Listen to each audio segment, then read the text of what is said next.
You don't want to be the hunter with all the gear and no idea, the laughing stock of the hunting camp. But fortunately, it doesn't have to be that way. 4 questions, that's it. Answer them and you know exactly what gear you need. Question number 1, what's the situation? As a minimum, consider 3 things: the animal, the area, and the weather. I'm planning a roebuck cull hunt in Scotland next year, and here's a few examples. Animal, roe deer, small vital zone, ideally 4-inch, worst case 8-inch. Area, commercial forest, so a mix of dense forest and big plantations of new young pine trees. Steep terrain and long distances for shots. Weather, Scotland in April, 4 seasons in a day. Question number 2, how will you hunt? Dynamic versus static. So dynamic hunting is hunting on foot, or stalking. Static is some kind of ambush.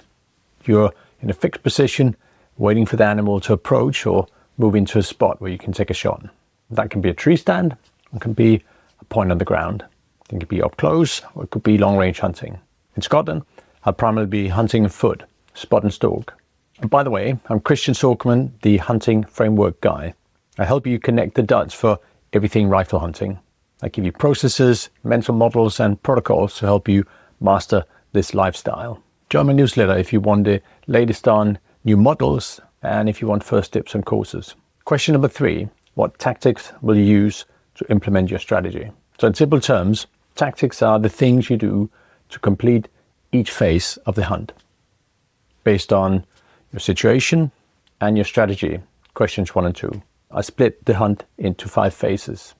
Find the animal, get within range of the animal, set up for the shot, shoot, and follow up to secure the animal. Here's a few examples from my trip to Scotland. For find, I plan to spot for deer over longer distances in these open plantations of newly planted pine trees. And for reach, I plan to be able to cover ground, lots of ground quickly when I see an animal in the distance. For setup, I need to be able to shoot in this rough, uneven terrain with lots of vegetation and turned up roots. And I need to be able to make a quick decision to make the shot or to get closer. Shoot, well, I will be shooting a small animal at longer distances, and I'm required to use lead-free bullets. For follow-up, I need to be able to locate the animal and extract it from this rough terrain over longer distances. Question number 4, what tools do you need to implement your tactics? Finally, we're looking at hunting gear. But with this approach, questions 1 to 3, we know exactly what we need and why. Let me quickly run through my list for Scotland, and then we'll examine a few of the pieces in more detail to give you more detail on my thinking. Here's a complete list. Find phase, binoculars, 10 times magnification, and a thermal spotter. The reach phase, solid boots. The setup phase, shooting sticks for uneven terrain. The shoot phase, rifle setup for longer shots and rangefinder. The follow-up phase, the thermal again, and the drag strap. That's it. Every item tied back to a tactic, and the tactics tied back to the strategy, which is based on the summary of the situation. Let me share my thinking in a little more detail on a couple of these items. Boots. You might not think of hunting boots as essential hunting gear, but consider my tactics for this hunt. For the reach phase, I need to cover ground quickly through steep or rough terrain. So without the right boots, it's a lot harder to execute my tactics, to execute my strategy based on the situation. So that's a framework in action. All your gear choices are based on situation, strategy, and tactics. This is somewhat counterintuitive.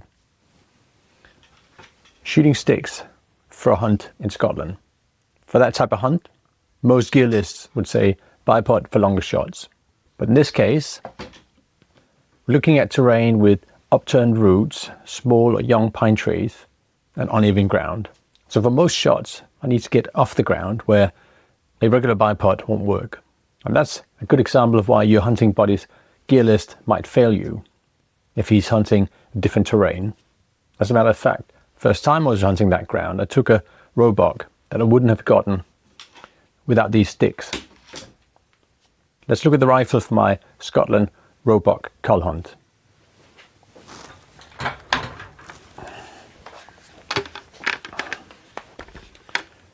Buck RB14 with the PSE carbon stock, a sight scope and a spur mount in 7mm Remington Magnum. Overkill for small deer? Well, not in my view, not when you look at the situation and the tactics. Longer shots, open hill. The flatter trajectory of this 7mm Magnum means less adjustment, less ranging, which means quicker shots. Plus, in this location we are required to shoot lead-free bullets. Shooting a lead-free bullet on a very small deer like a roe deer, I really want as much velocity I can get, especially at the longer ranges, to make sure that a little bullet opens up. By the way, check out this video on my rifle where I rated as pass or fall for deer hunting up close, which is a very different situation. So how do you avoid being the hunter with all the gear and no idea? Well, you answer 4 simple questions. Question 1, what's the situation? Question 2, how will you hunt? Your strategy. Question number 3, what tactics will you use to implement your strategy for each of the phase in the hunt? And question number 4, what gear do you need to implement your tactics? So these 4 questions are the application phase of my Fable hunting framework. And the next phase is P for preparation. And one of the elements we cover in the preparation phase is techniques. Techniques for how you'll use each piece of gear. And by the way, if you want a free guide on the Fable framework, I'll put a link in the description. Now that I mentioned techniques, it's worth calling out that shooting rests is one of the places where many hunters get it wrong. Many hunters just buy a single rest, default to a bipod, and hope for the best. I use 4 different types of rest based on the situation, my strategy, and my tactics. And in this video, I'll run through each of them and explain 3 things. What features matter to me for each shooting rest, what scenarios each of them work for me, and my procedure for using each of them. So that way you can pick the right shooting rest, right support for your situation.